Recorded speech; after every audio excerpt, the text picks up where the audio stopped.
세계에서 가장 강력한 폭탄, 모압을 아시나요?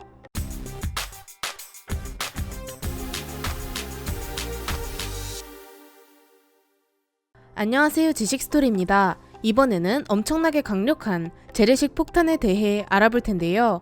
핵무기는 핵분열 또는 핵융합과 같은 에너지를 이용해 엄청난 힘을 내뿜는 데 반해 재래식 폭탄은 화약을 이용한 폭탄입니다. 이런 폭탄 중에서 가장 강력한 폭탄을 알아보겠습니다. 핵폭탄이 아니라고 절대 무시하면 안 되는 녀석이죠. 인류는 과거 제1차 세계대전이나 그 이전부터 강력한 폭탄을 개발하기 위한 고민을 계속해서 해왔습니다. 제2차 세계대전에서는 항공기를 이용한 폭격이 비교적 용이했습니다. 대충 적이 어디 있는지도 보이고 어떤 곳이 중요시설인지도 하늘에서 훤히 보였기 때문이죠. 그런데 항공기의 발달이 이제 막 시작한 시점이었기 때문에 강력하고 무거운 폭탄은 폭격기에 싣고 가기가 힘들었습니다. 따라서 이 시점의 폭격기 조종사들은 더 강력한 폭탄보다는 더 정확하게 폭탄을 투하하는 방법을 요구하기 시작했습니다. 그래서 더 정확하게 목표를 타격할 수 있길 원했죠. 종전 이후 미국도 마찬가지였습니다.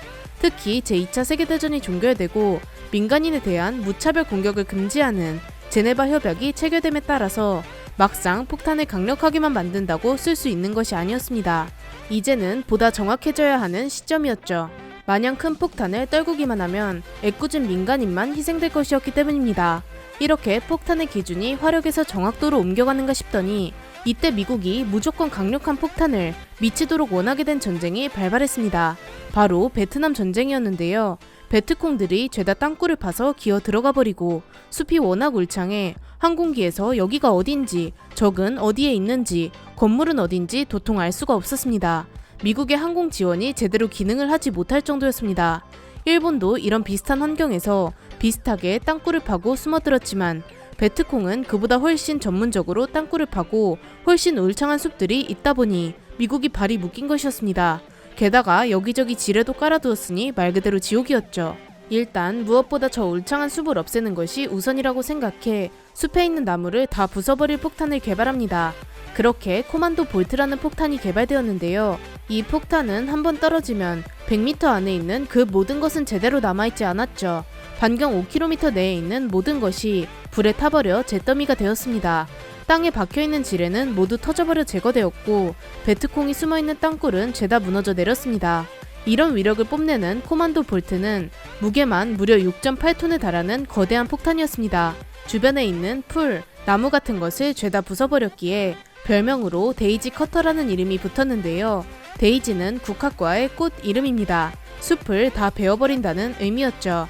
이런 폭탄을 떨어뜨리면 주변이 깨끗하게 청소되니 해당 지역에서의 항공 지원도 가능하게 되었습니다.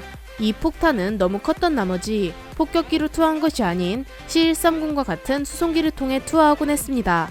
심지어 너무 폭발력이 강력해서 고도 1.8km 이하에서 투하를 하게 된다면 항공기가 폭발에 휘말려 위험해질 수 있을 정도입니다.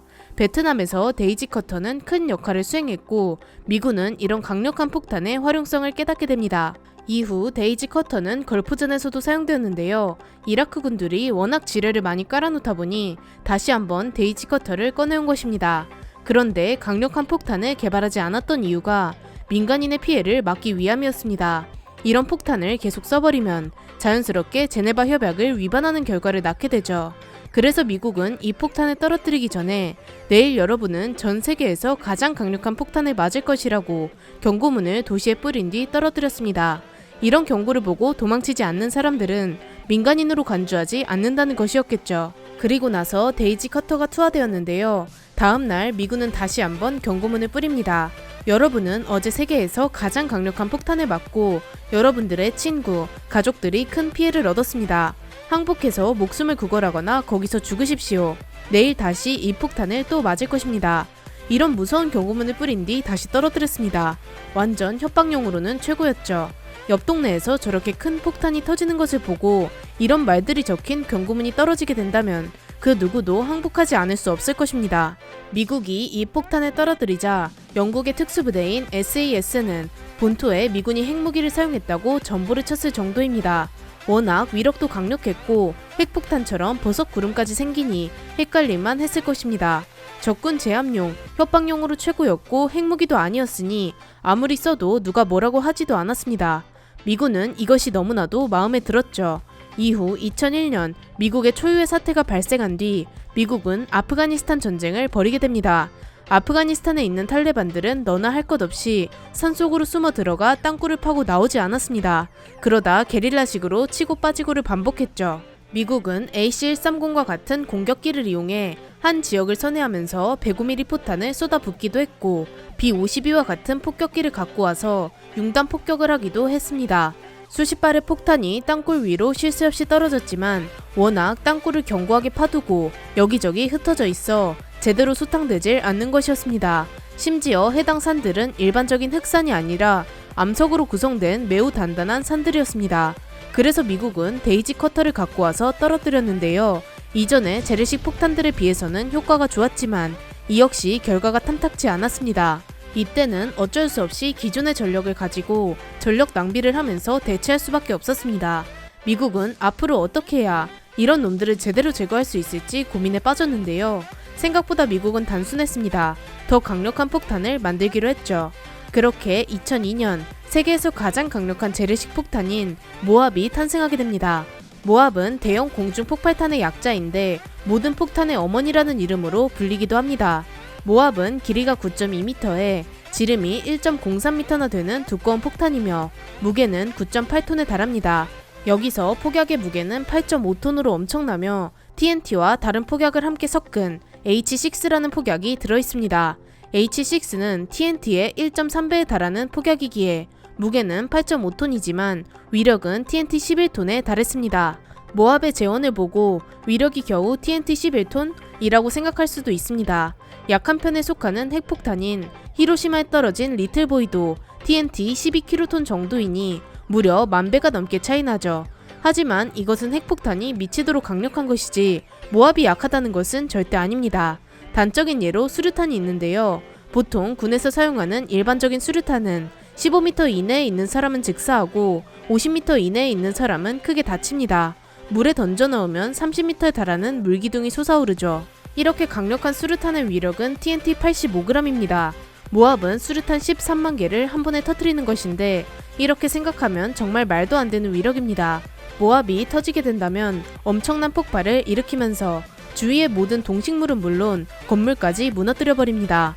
300m 크기의 커다란 구덩이가 생겨 이 안에서는 그 무엇이라도 가루가 되어버립니다. 데이지 커터와 마찬가지로 이 폭탄은 워낙 무겁기 때문에 폭격기에서 떨어뜨리는 것이 아니라 일반 수송기에서 투하해야 합니다. 영화 아바타를 본다면 폭탄을 뒤로 밀어서 떨어뜨리게 되는데 감독이 모압을 보고 저 장면을 연출했다고 합니다. 엄청 무거운 폭탄이라 이런 방식으로만 투하가 가능하며 수송기가 폭탄을 투하한다는 것은 완벽하게 제공권이 장악되지 않으면 사용이 불가능하다는 것입니다. 즉 미국만이 사용할 수 있는 무기이죠. 미국은 2003년부터 모압을 실전 배치하게 되는데요. 실전 배치된 이후에 10년 넘게 사용하지 않았습니다. 웬만하면 일반적인 재래식 폭탄과 지상군 등으로 어떻게든 마무리 지어보려고 했죠. 그런데 아프가니스탄 전쟁이 지속되면서 적들은 계속 같은 수법을 쓰면서 숨어버렸습니다. 수십 발의 폭탄을 비 내리듯 쏟아붓고 산을 두들겨 패도 비밀 땅굴의 입구조차 부서지지 않았습니다. 심지어 땅굴 안에 있는 무장단체들의 탄약조차 손상이 없었죠. 이러다 보니 너무 답답한 결과만 가져오게 되었고 참다 못한 미군은 2017년 4월 27일 이 폭탄을 처음 사용하게 됩니다. 모압은 전투의 판도를 완전히 뒤집어버렸습니다. 수송기 C-130으로 투하된 모압은 정말 엄청났습니다. 산맥에 폭탄을 투하했는데 모든 땅굴의 입구가 부서져 버렸고 내부의 땅굴은 폭삭 주저앉아 버렸습니다. 폭탄이 워낙 강력하다 보니 수십 발의 폭탄도 견뎌내던 단단한 땅굴도 단번에 주저앉게 해버린 것이죠. 이러면서 산도 조금 꺼져버렸다고 합니다.